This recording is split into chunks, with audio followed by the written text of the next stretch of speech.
Hi, everyone. John Boardman, founder and CEO of Ballast. Thrilled today to have our 5 advocates here in the office who contributed to our Atheneum project. We just completed what was a 3-year project that we embarked on to essentially create a financial planning guide that covers the 12 most important aspects of a financial plan. Over that 3-year period of time, the 5 of us worked together to write what ended up being about 70 entries covering these 12 areas. And so what we wanted to do today was come together and each share our favorite entry that we submitted to the compilation, again, that we just completed. So we're going to go around the room. It's a virtual room today. Unfortunately, we'd love to be sitting across from each other in the conference room. But today we're going to go around our virtual room, and I'm going to have everyone give a summary, and then we'll have a little conversation on each of the 5 topics. So Frank, let's start with you. Sure. Thanks, John. So article I wrote about, it was called Simplifying Your Budgeting to One Key Number. And this was back in March of 2018. But budgeting in general, I think there's this big negative connotation when people hear the word budgeting or budget, and it's not a negative. Don't think of it as you can only spend this much. It's really just an understanding of your cash flow. It's a very, at its core, it's just a basic fundamental building block of all financial planning. So whether you just started your first job out of school or whether you're about to retire, knowing your monthly budget, your cash flow, your ins and outs, it's going to allow you to create a financial plan. And whether that's for retirement in general or for a very specific one-off goal, but then you're going to have a higher likelihood of being able to achieve the goal.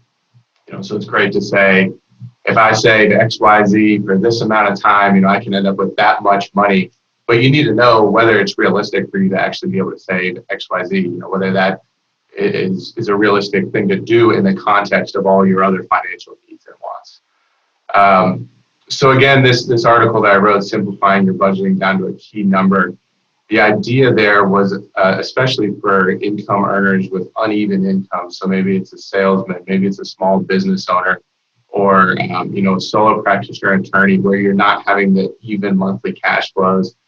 How do you deal with that? How do you work with that on a month-to-month basis without having that steady stream of income coming in? So the idea was that you would collect all your income into a savings account, and then kind of knowing your budget, send yourself a paycheck from your savings account over to your checking account each month. So again, it's important to know that first fundamental building block of what your budget is to be able to do that. And then over the amounts that you save in your savings account over your emergency fund, whatever that is determined to be, you would kind of have predetermined goals earmarked already. And you could do this on a percentage basis. So maybe you'd say 50% goes towards paying off my mortgage or my student debts, 25% goes towards that house project, 25% goes to a vacation. And then, you would kind of analyze that every quarter. And so if you're, buying a plane ticket, you're not feeling like you're wasting your money because you planned for it ahead. And if you're writing a big lump sum check to pay off debt, you don't feel bad about it either because you planned for it. It's part of the plan. But even for people there that have that flat, even reliable monthly cash flow or monthly income, there's a lot of aspects of that idea that can still help you achieve your goals and your budgeting goals. So, pay yourself first, save for retirement, pay your monthly bills and expenses, and then allocate the excess to other goals. And so that's kind of the general gist of the article there, simplifying your budget down to a key number. So Frank, I think that's really good information. We talk to clients all the time about budgets, and some have budgets down to the penny and some have general budgets, and some don't have a budget at all. What do you think? What are some of the underestimated benefits of having a budget and sticking to the budget and the discipline around using a budget? Yeah, discipline, great word. I mean, it's the behavioral finance, right? It's the training yourself to live within your means. When you do that, when you've got the budget and you're good about doing it and you know what your ins and outs are, you're going to avoid that lifestyle inflation. So for those with the uneven income in the high months, like a bonus month, for example, if you're disciplined and if you've got that good behavioral finance, you're not going to go out and spend a whole bunch of money that month. And then in the next months, you're you're eating peanut butter and jelly because you spent all your money. You haven't budgeted properly. You're also going to avoid bad debts, avoid credit card debts and running up the bill in months where there's not enough in the budget. And then you're much more likely to achieve your goals if you've got a plan in place, you've got a plan for that money, and it goes there automatically, at the beginning of the month rather than hoping that it's there at the end of the month. And I think all those benefits are so huge, and they can really help people on any time in kind of the financial spectrum. And I know we've all seen people of wide ages and income ranges who just haven't had a good budgeting process. So, what do y'all think is the best way to kind of start making that a habit and start getting into that concept of a budget of some form? Yeah. So, I think at the beginning too, it's important to know that it can be as detailed or as general as you want. And so as Andy alluded to, we have some clients that have it literally down to the penny. Some is just, ballpark this much on that, ballpark that much on this other category. To get started, I think a lot of us know in general terms that we're going to have these fixed costs every month. So whether that's your rent or your mortgage, whether it's your utilities are usually going to be relatively flat. If you've got monthly premiums, those are going to be relatively flat. So that's kind of a good just baseline starting point. And then from there, you can look at your credit card statement over the past year and look and, is there a general average of what you're spending each month? And then if you want to go break down further, what are you spending on, within your credit card? And you can make a category for food, for entertainment, for shopping, for whatever it is. And then you can go again as detailed as you want. Is it food? Is it going to Kroger, or is it going out to lunch? Is it going out to dinner? And, you can really kind of get as detailed as you want. It doesn't have to be as daunting of a task as it probably is in a lot of people's minds. It can be as detailed as you want to go. But it's a great, useful tool. It just has that fundamental building block so that you just know what's realistic, what you can do to achieve your goals, and you'll have a higher likelihood of actually achieving those goals. Yeah, I think the budget has such a restrictive connotation to the word, but what I've noticed, and I think we could all agree that we've noticed in clients, is that when they do effectively create a budget and stick to it, it can be actually liberating and confidence inspiring because they're able to enjoy the money that they're able to spend on things like vacations and sort of discretionary items because they know they're doing all of the necessary things that are impactful to their long-term plan. So that's great. So that was Frank Yoswick, our Director of Estate Planning and Tax. Next, we're going to go with Brian Burton, who is our Director of Portfolio Strategy. Thanks, John. Again, this is Brian Burton. I'm Director of Portfolio Strategy and Financial Advocate. I chose an article for this podcast to discuss on saving for retirement versus debt reduction. I chose this article in particular because one of the questions that I get asked most often, particularly from our younger clients, is how can I save for retirement when I have all of these recurring debt payments? And that question seems very basic, but it doesn't always have a straightforward answer. Of course, in an ideal situation, we would like to pay down debt and save for retirement simultaneously. That's not always the case. For those that are struggling to make payments, it's important that we prioritize paying off the debts. A couple examples. So one, anyone that has high interest rate consumer debt, or for those that may be feeling overwhelmed by outstanding debts where their mental health is at risk, it's probably prudent to pay off the debts before saving. Hopefully it's not an either or dilemma, but that is the case for many folks. And there can also be situations where saving for retirement should take precedence over paying down debt. For example, everyone that has access to an employer match on a 401k plan or some similar plan should take advantage of that benefit. Also, if your only debt is a home mortgage, say, there may be some advantages to saving your cash versus paying off the balance. Things like tax deductibility, tax deferral on retirement contributions, and don't forget about the importance of compounding returns on your investment dollars. If you are fortunate enough to have extra cash after the bills are paid, hopefully you're thinking about a few of these things I'm going to mention. So number one, have you built an adequate emergency fund? For us, we'd like to see 3 to 6 months of living expenses. Number two, have you paid off your high interest debt? Third, are you at least getting the full match on your 401k or similar plan? Fourth, if you're eligible, are you contributing to a Roth IRA or have you considered Roth conversions? And fifth, are you saving at least 10 to 15% of your income towards retirement? And lastly, are you rewarding yourself for the hard work? We don't want people to resent their budget. As Frank mentioned earlier, if you've met a goal, reward yourself. Just don't blow it out of the water.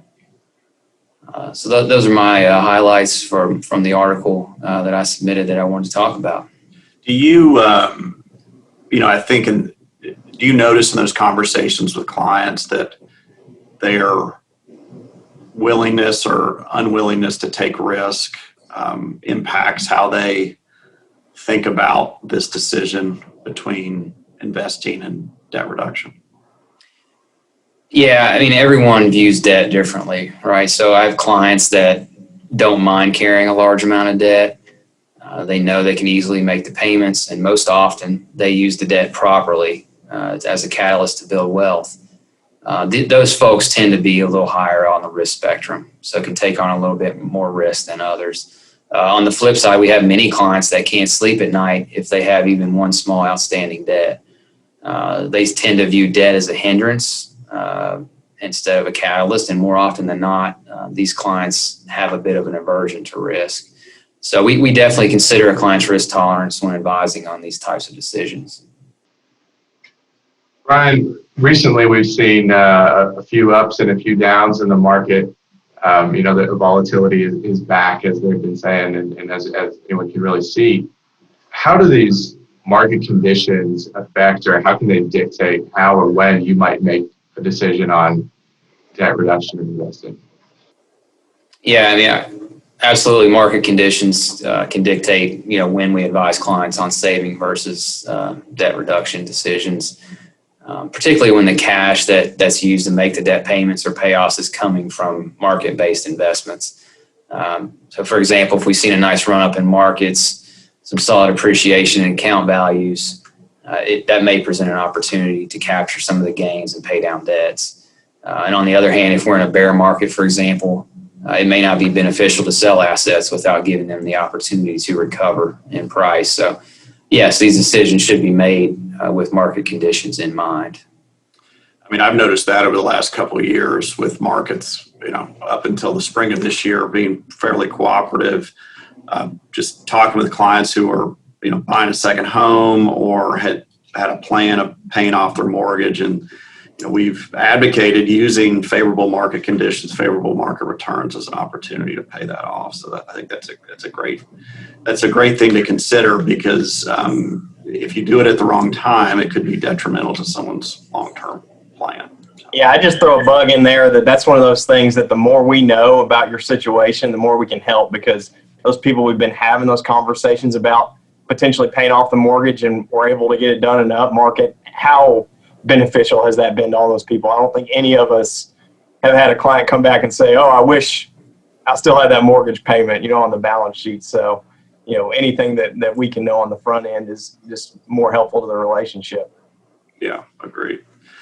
Now I want to pass it over to Andy Reynolds, our Chief Operating Officer and Financial Advocate. Thanks, John. So for my article, it's going to focus on a certain segment at time, but really it's a process that we try to take clients through no matter where they are in life. And, we believe real, true financial planning lies in helping with these details that really create significant value in people's lives. And so the example I want to share with everybody today is really my favorite thing to have the ability to help people through, because I think it does create significant value. And it really has to do with a retiree who's pre-RMD age or pre-Social Security So they need income, but they don't have any source of income coming in right now. So we're going to lean on the portfolio.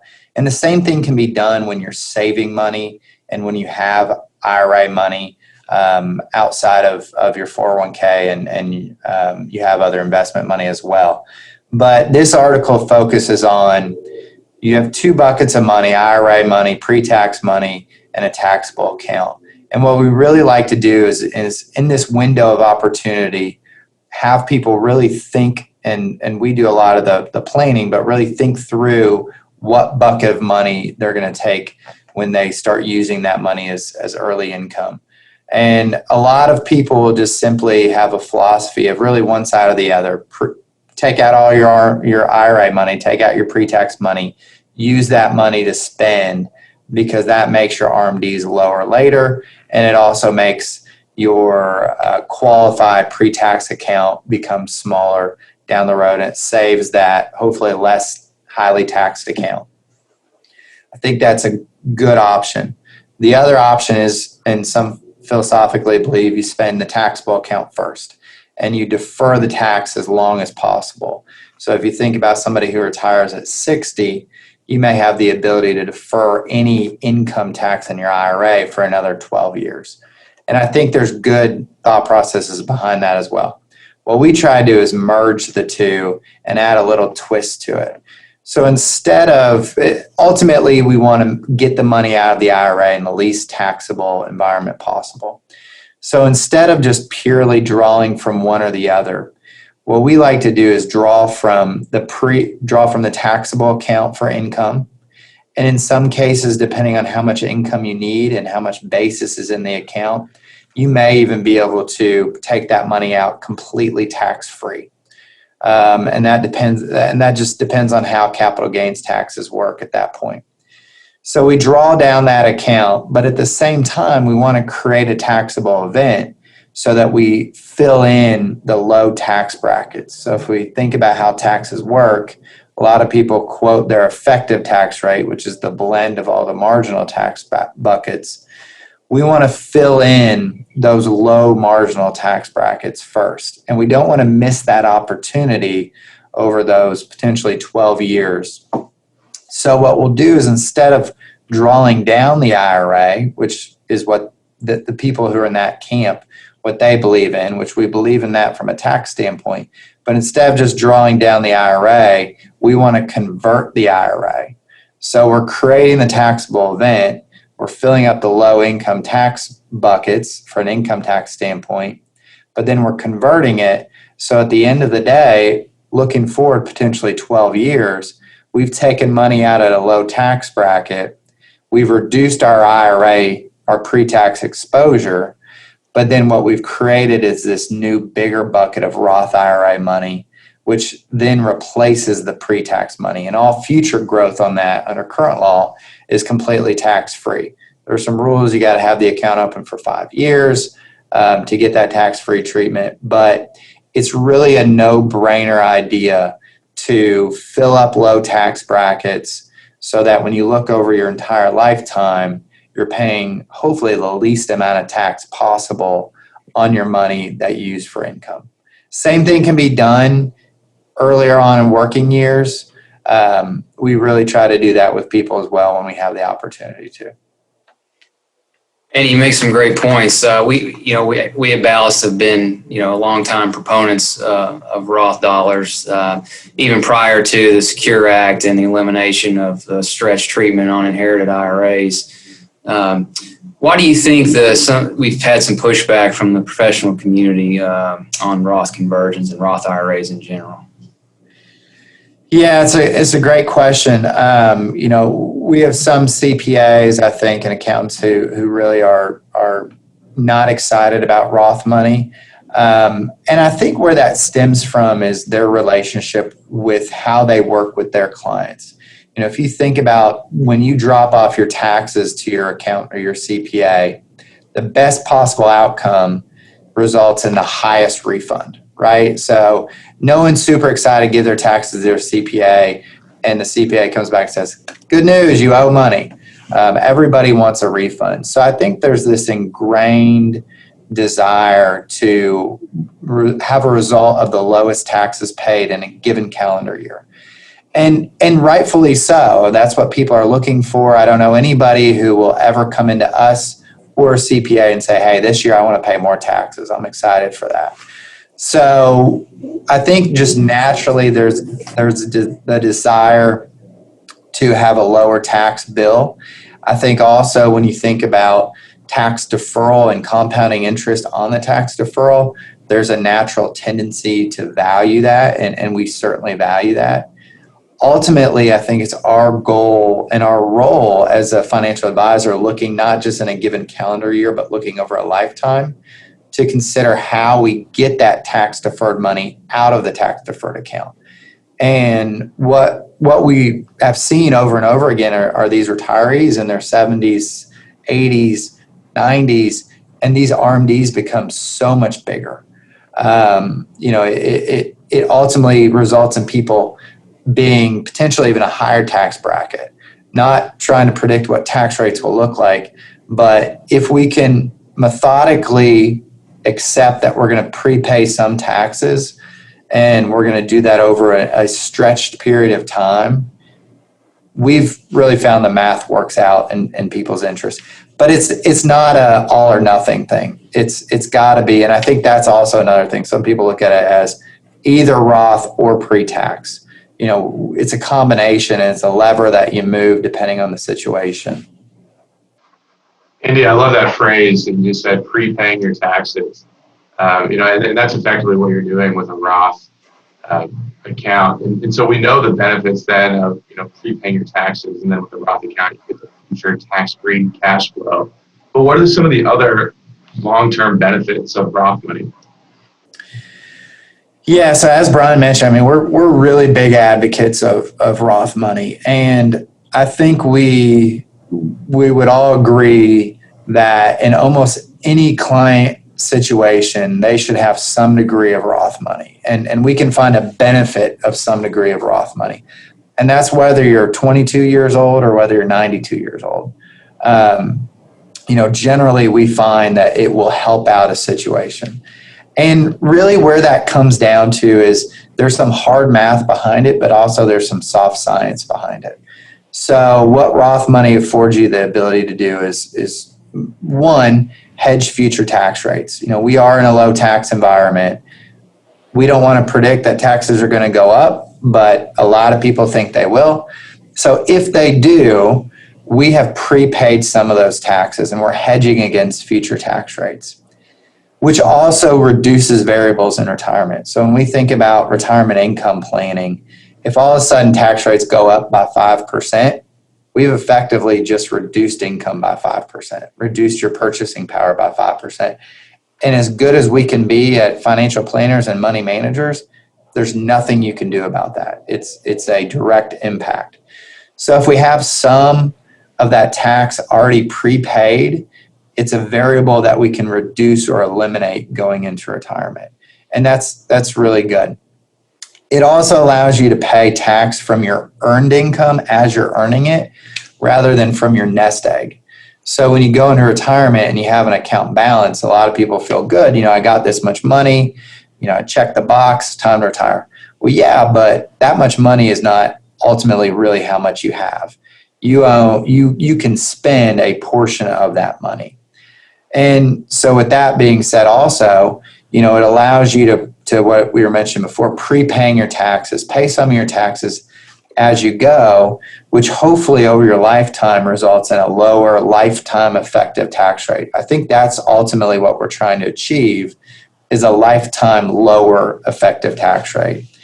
It also gives you a bucket of money for a large purchase. So we see so many people going into retirement who want to buy a house, or want to gift and help out children, or want to go do this huge family vacation, and they have to take out a large lump sum.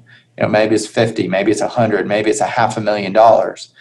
If it's all pre-tax money, that $500,000 now sits on top of your income for that year. I don't think anybody's going to buy the house but then not spend less money over the next couple of years. They're probably going to maintain their living expenses. So it gives you a bucket of money to where you can take out tax-free for any large one-time expenses. There's also a benefit to it, again, from really a financial planning, behavioral finance standpoint, where if you think about an equation of early living versus retirement living, it's really one of the few things that benefits both. It causes you to live on less because you're paying some of your taxes early, which then benefits you later in life in two different ways. One, you've prepaid your taxes. Two, you've taught yourself to live on less, which, again, going back to your budget conversation, Frank, it causes you to more so live within your means. And if anything happens, it's, that money you were saving, that's extra cash flow you could have later in life. So there's a lot of benefits. It's not the simple benefits that, the stereotypical benefits of Roth and what we think is just for young people, it's just for low income people. There's a lot of benefits to Roth. And the one other one I'll leave you with is from a behavioral finance standpoint, a lot of people will max out whatever that threshold is, and it's an arbitrary number. But, when you're maxing something out, you feel good about yourself. You feel like you're doing what you should be doing. If we max out Roth versus max out pre-tax, ultimately you're resulting in more purchasing power. So if we're working with the type of client who likes maxing things out, it's really an opportunity to facilitate more purchasing power down the road. I was reading, and we've all seen these articles over the last several years talking about this retirement crisis in the United States and about how so many retirees are so, grossly underfunded, which I think is generally accurate.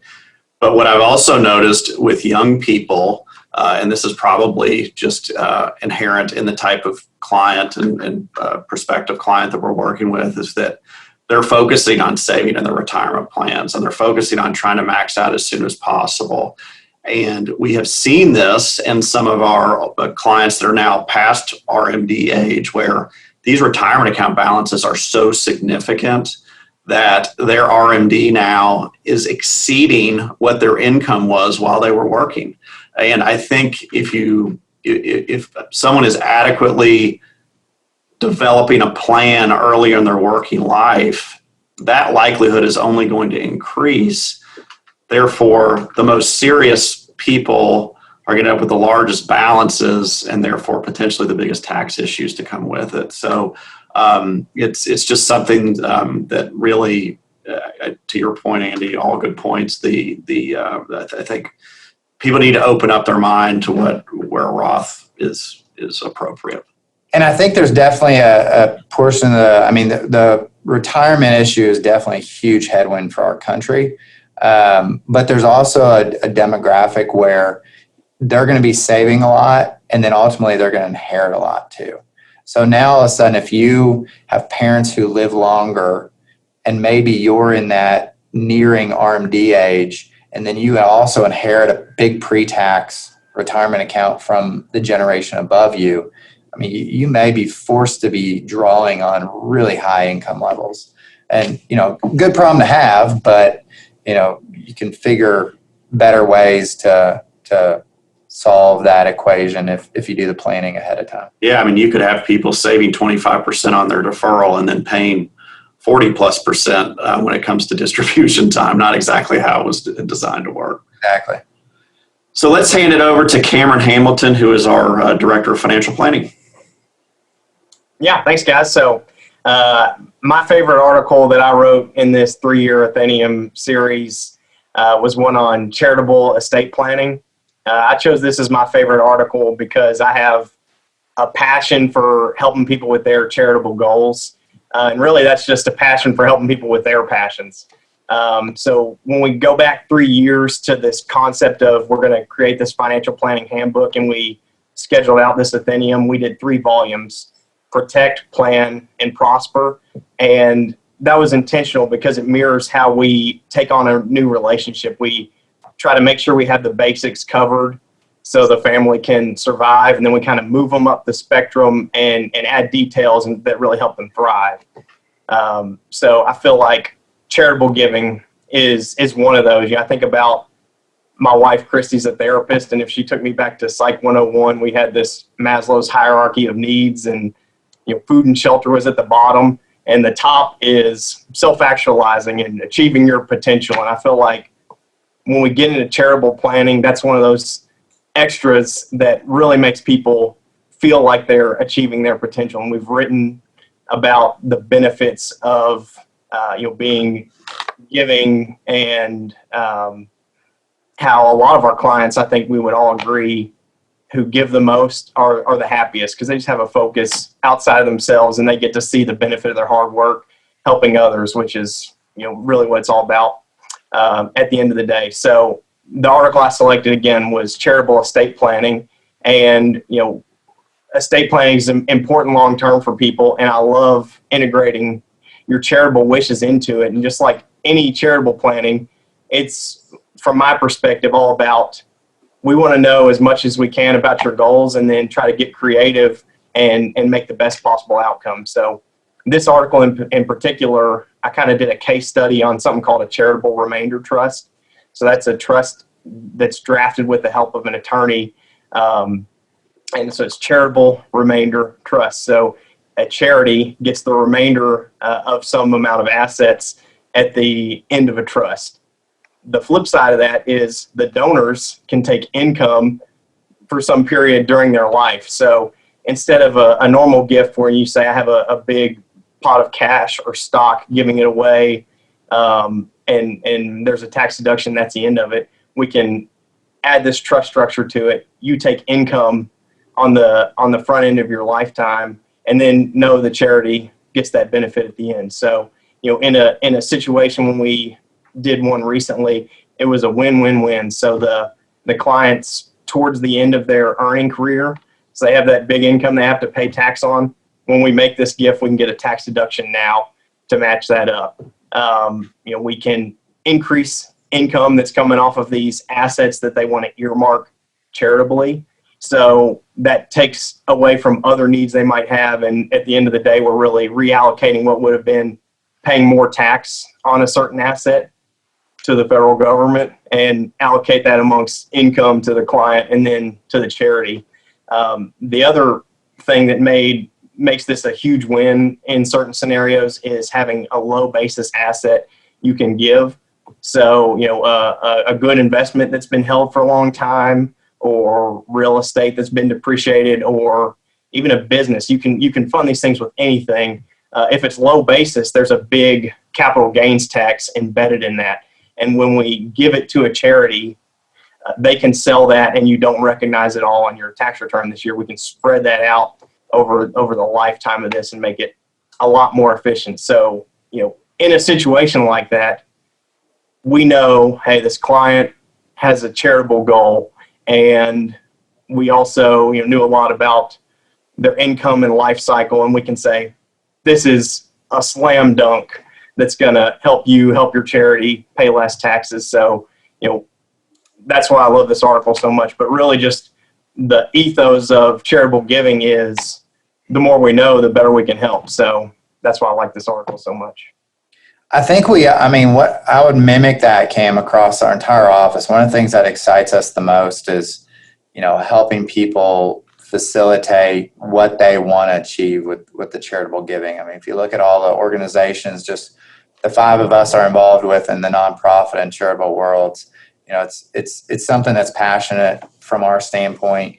The easy advice from the financial planning world is save as much as you can and don't spend anything and don't give it away at all. The Scrooge type investing. That's not us. We want to help people meet their goals and whatever that may be. So it's exciting. There's so many different avenues and methods for giving money and so many different organizations. I think we're surprised by how clients are making gifts and why they make them. Talk a little bit about that and some of the surprises that we somewhat consistently see. Yeah. I think everybody has causes that they care about. I think there's so many to give to. And it really just takes making something a priority. And this kind of ties in with everything that we've been talking about. And Frank talked about budgeting, and, a good concept there is paying yourself first. So it's really about having a, plan on the front end to make it happen. And that can be overwhelming. So unfortunately what happens, and I've been guilty of this in my life, is you live through your month, and at the end we say, what's there to save? Or we live through our year, and at the end, can I write a check? And what I think is not a good situation, but is really typical across the average American household, is we talk to our CPA at the end of the year and they say, you should give X $1,000 because that's going to be helpful to you. And that's just not really the most impactful way to go about it. So, that usually has you given cash, which I've kind of talked about. There's other assets like low basis assets that are better. So, charitable planning can be overwhelming, and we're not here to say everybody needs to be giving a ton or giving now, but the best thing we can do is know about kind of your wishes on the front end. And when we see an opportunity like that, we can help you plan the best way to do it. So I think just having those conversations, whether it makes a gift happen now, it helps people have a comfort to be able to explore it and then get into it. I think that conversation point is so important. So many times people come to us with having already done things, and we're like, oh, there's a better way to do that. So that conversation involving us, absolutely. Ken, we talk about amongst ourselves and with our clients, we talk about charitable giving all the time. We're very comfortable having that conversation. But for many, that's charitable giving is a very sensitive subject. And how should a client or prospective client initiate a conversation with us about giving? Yeah, I think it can be intimidating, and sometimes I'm intimidated because I have certain values, and I don't want to. My job is to take care of your interests, so I don't want to say, here's the charities that Cameron thinks are important, and here's how much he thinks you should be giving. So the best thing that I would ask anybody to do is just share your values and hopes and dreams with me. And I think it can be a very private decision how much you give. And I really respect that. So I just try to put out there that I feel like we have a great amount of knowledge on opportunities, and any info we can get about what people desire and, kind of their value system, we can help them optimize that. So anytime we have a greater spot at the table, I feel like we're going to give people a great result. So I'd just say, help me help you. Yeah, I think there's a lot of misunderstanding about our industry in general, and that it's all about the math, and largely numbers are involved in the decisions we make. But one commonality that we've found among clients that we've done charitable planning work with is just the positive benefit it gives to them and their family, and knowing that they're hopefully creating some sort of a charitable legacy and empowering or immediately benefiting a cause that they're passionate about or that their family is supportive of. I mean, it's really a remarkable thing that you can't put a number on. I mean, it's just something that you can see the glow in them after you've gone through that process. Yeah, and one thing I'll add there is that's great for the donors, but another big benefit that I don't think we always do a great job discussing is it helps them pass those values on to the kids. Mm-hmm. It sets an example for them of being a good steward in their community. And I think that's not always visible on the front end, but we've seen it kind of be accretive over the year and set a good example. Now the kids are doing it. And I think that if people would look back in hindsight, they'd say that was a huge benefit of starting this now. Yeah, good point. I think we all feel a great responsibility to empower our clients as much as possible and have that conversation. I'm going to go ahead and give mine. One of the areas that I wanted to focus on, and my favorite entry of the various ones that I contributed to this series, was about long-term care, and specifically long-term care and how you need to think about that as it relates to your portfolio as well as the cash flow that you have available to you. 20 years ago, long-term care planning was tricky because it was hard to qualify for and it was rather expensive. Today, long-term care is still tricky because of those two reasons, but we also have a phenomenon going on where if you actually have a long-term care policy, it's very likely, I should say, that you have received a premium increase and a not insignificant one. We've had clients that have received, these could have been policies purchased, 25 years ago, but today receiving premium increases 10, 20, 30, or even 40% in a given year. So they can't really cancel the policy on these clients, but they sure can raise the premiums to a point where it's become fairly prohibitive for them to continue to pay it. And so we look at long-term care planning as being most likely taken care of or hopefully taken care of as part of an otherwise strong financial plan. Because when we look at the different ways that you can cover your long-term care needs, which we define as skilled nursing at some point, hopefully way later in your life, if you had certain activities of daily living that you were no longer able to accomplish on your own and you needed assistance, you could potentially qualify or need to go into a skilled nursing facility. What type of financial backing or coverage would you have? So we look at the four main areas which could do that. There's the traditional care, which is you own a policy and it says if you ever need care, it'll pay some benefit. There is what's called asset-based care, which is sort of a newer type of policy, and that's basically you make a lump sum investment and for that you get some multiple of that in long-term care benefit. A very modern type of policy, which we have actually advocated for some clients, is a life insurance policy that actually has a rider inside of it that will allow you to advance some of the death benefit out to you if you ever needed skilled nursing. And then the fourth area is self-insurance, which is you have enough financial resources, you have enough cash flow to adequately cover yourself. And of all four of those, number 4 is where we would love to see a client go. The downside to number 4 is that it does take a lot of preparation to get there. If we sit down with a prospective client and they've retired and they have a balance sheet, we're sort of stuck with the resources that they've accumulated. But if we're working with somebody that has some time prior to retirement, oftentimes we can position them just to make sure that we're projecting a certain balance sheet or asset base that they'll have in the future. And the byproduct of that would be a significant cash flow that can help offset those long-term care expenses. Long-term care is a very odd type of insurance to own.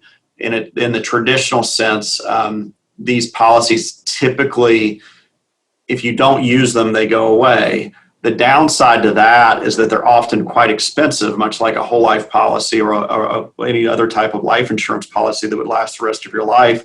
So in many cases, we've looked back over someone's life and seen, gosh, they've spent potentially hundreds of thousands of dollars in premium and are receiving nothing back. Their family's receiving nothing back because they never needed a long-term care facility.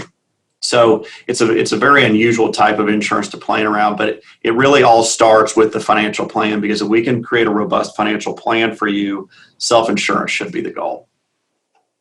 So John, I've told many people that long-term care has been the most difficult piece to give advice on.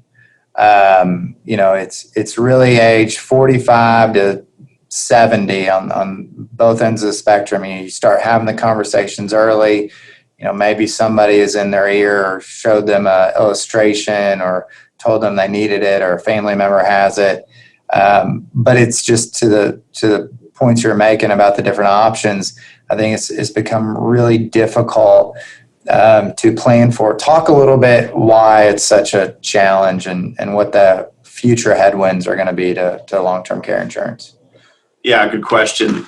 So if we just think statistically, and these numbers, sort of depending on the source, sort of vary. So I'm going to kind of round them off to general averages that I've seen. But roughly half of people will need skilled care during their lifetime. And of that 50% or so that need it, only about 10% of those will stay in a long-term care facility for more than 5 years. That's generally the data that we see. So what that creates is this huge spectrum of potential outcomes. So if we're sitting down with a 50-year-old, for instance, who's otherwise healthy and seems like they're going to live a normal life expectancy, it is a guess whether they will actually need skilled nursing in their future or not. There's certain sort of, family histories and things like that you can do to look at to sort of assess if they're more likely to need it than someone else. But that sort of blind target of need is the immediate problem. The other problem is just the changing landscape after you commit to a plan. So one of the issues that we've run into, I know all of us have run into, there are some attorneys who are actively doing a lot of Medicaid planning, for instance. The idea to sort of reduce your resources down to some very minimal levels so that you could qualify for government care. Not a huge advocate of that type of planning. One, we'd like to see clients have a robust financial picture at the end of their life. So it sort of runs counter to how we think about financial planning. Second, and probably more important, the laws continue to change. And so I can assure you plans that were put in place a decade ago probably have been, those loopholes, so to speak, have been closed. So that's a problem as well. And just obviously the cost. I mean, the cost has just continued to skyrocket. And that is one of the reasons that the insurance companies have been fairly restrictive on new application. I think the landscape will change dramatically. I'm a huge advocate of the riders on the insurance policies in the right situations, just because at least we know either they're going to get some of it during their lifetime or their family will get the insurance benefit from it. So we're setting up a blind target. At least we know someone's getting the financial benefit from the plan they put in place. But I would still say that runs secondarily to, I would say not even a close second to a self-insured plan, which I think is the best thing you can do. Yeah, I think that's such a big issue is the cost and not knowing how much the cost is going to be. And if I could choose any kind of sector of the economy where the inflation is going to be higher than, the normal CPI, it's going to be with some of these healthcare costs. So I agree, it's so tough. And you kind of touched on it a little bit about changes in the insurance industry, but, and we've been doing this for a while. So what do you think is the change in our strategy to kind of respond to how the insurance industry has evolved and us having to evolve with it in this long-term care? I mean, some of the insurance industry's behavior, in my opinion, is a little disappointing. I mean, there were several companies that sort of held themselves out as carriers that had a long history and basically sort of promising without actually promising that they wouldn't increase their premiums. And many of the major carriers have actually done that, the highest rated carriers. I think that has created a problem because it's difficult to endorse, for us to support a client taking on one of these policies if we don't know what their expense to that policy will be down the road. So anything that we can do that creates any degree of certainty to offset what is someone else's decision making down the road, I think that's a positive for our clients. I would hate to think that any plan that we put in place is largely going to be determined by someone else's, an insurance industry's decision, for instance, on how premiums might change. And I do think the premium or the policy type structures will continue to evolve over time. It's clear to me that the insurance industry is kind of moving away from the traditional coverage. It still exists, no question, but it's far more restrictive. And again, quite expensive to undertake for a client. With that, I thought I'd go ahead and hand it back to Andy and he can wrap up today's podcast. Thanks, guys, and thanks for everybody getting on this call today. So I think just as we finish up today, why we did this is because we truly at our heart believe that financial planning is our differentiator. Financial planning is a loose term that gets used and thrown around in today's finance world. And we really want to evidence that we are thinking about this in a very deep way.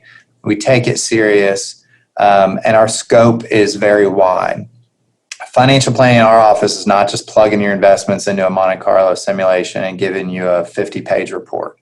It's so much more than that. And we really want to demonstrate to people how we think about things and also spark people's interest. As Cam said a couple times, the more we know about you, the better our relationship, the better we can do for you. So we want to provide different little tidbits to get people thinking. And then our hope is that you reach back out to us, or in conversations that we routinely have with you, we can pick up on ideas and then roll with those. So, if you look at our Atheneum books, if you look at our videos, if you look at our weekly commentaries, if you look at these podcasts, all these are done with the idea to educate people, to show all the different areas that we think about, that we can advise on, and really hopefully to generate a better outcome for clients. Our philosophy is, if there's anything having to do with a dollar and you have questions about it, we want to creatively think about it, help build a plan, and help implement that plan for you. So with that said, looking at the end of the year, we're obviously sitting in a unique time, in a pandemic that, likely gets worse over the winter before it gets better. Running into an election that's one of the most fierce ones I've seen in my lifetime, and I know there've been events, but this one is especially has people's attention. So I think right now is a great time just to revisit current plans. The markets have rebounded nicely from the spring. It's a great time to really just take a step back and say, am I doing all the right things right? Am I comfortable with where I'm going? Do I know where I'm going? Can I tell you if you're retired or nearing retirement? Can you say with confidence where your next 2 years' income is coming from?